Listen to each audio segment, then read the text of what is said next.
The Tony Award-winning musical Hamilton took Broadway and the world by storm when it debuted in 2015. The show is living up to the hype here in San Francisco, where it's playing at the Orpheum Theater downtown. Joining me now, the actor in the role of George Washington himself, Darnell Abraham.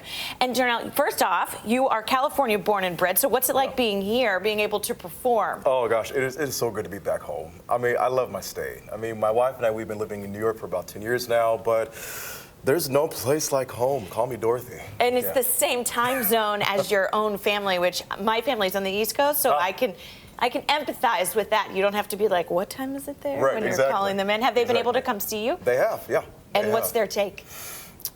They love it. They love the show. I mean, and I think for my mom especially, it's really emotional for her, you know, to see her baby, you know, on the stage in the role of George Washington, you know. So it's really been just a big celebration with family and friends who've come up here. So it's really, really cool, and they just absolutely love the show. And speaking of celebration, today, technically, you can be celebrating because it's President's Day in the role of a president. I mean, when it comes to playing George Washington, what kind of work goes into that?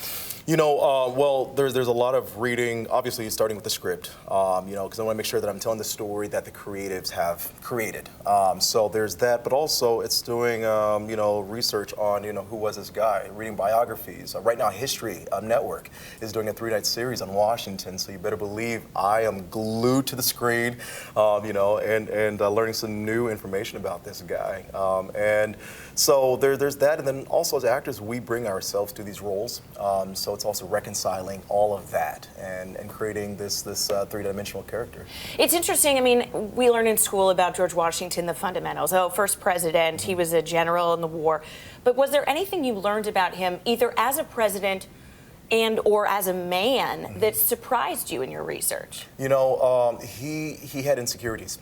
You know, and we don't see that in history books. You know, at the end of the day, this was a man who had fears. You know, he had his frustrations, and you know, so that's something I can identify with. And so it removes the icon, the sense of this man is untouchable, to where actually this guy is very similar to the rest of us. You know, so I thought that was pretty.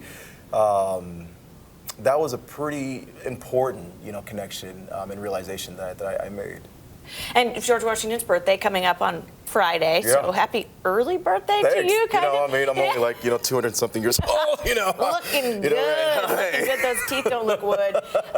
So when it comes to, you know, a national holiday for President's Day, I feel like some people are just like, whatever, it's not a big deal. But with all of the research that you've done and the depth of knowledge that you now have, do you have a newfound respect?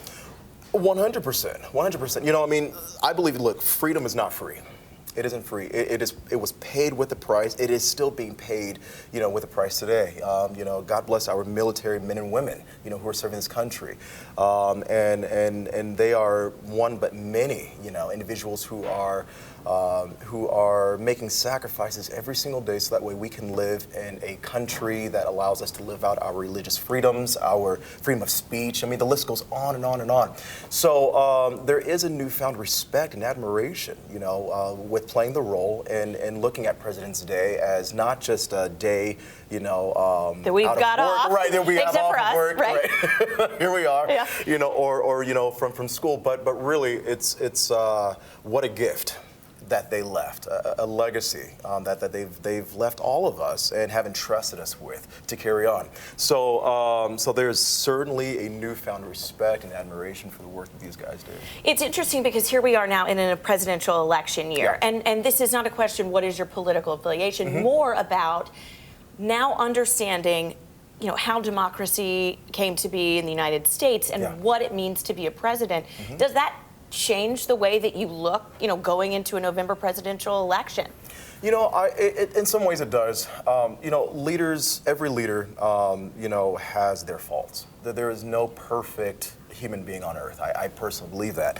But I do believe it's important for leaders to surround themselves around people that, you know, that will help complement those weak areas. You know, so I think Personally, much respect to our candidates, who are running the race, who are putting themselves out there. Yeah, it's not an easy job. It's not an easy job. It really is not an easy job. So, but once again, that's one of the beautiful things about living in this country, where we as the people have the power to vote according to our values, our ideals, and see which candidate best aligns, with those ideas and those values. And it's beautiful because I think that's what really Hamilton does, is it drives home to a different generation, a different audience. Yeah.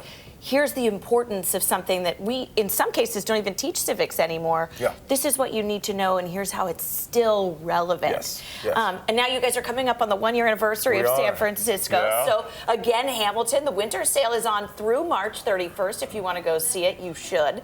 Tickets to see the show at San Francisco's Orpheum Theater can be purchased at BroadwaySF.com. Thank you so much, and happy President's Day. Thank you.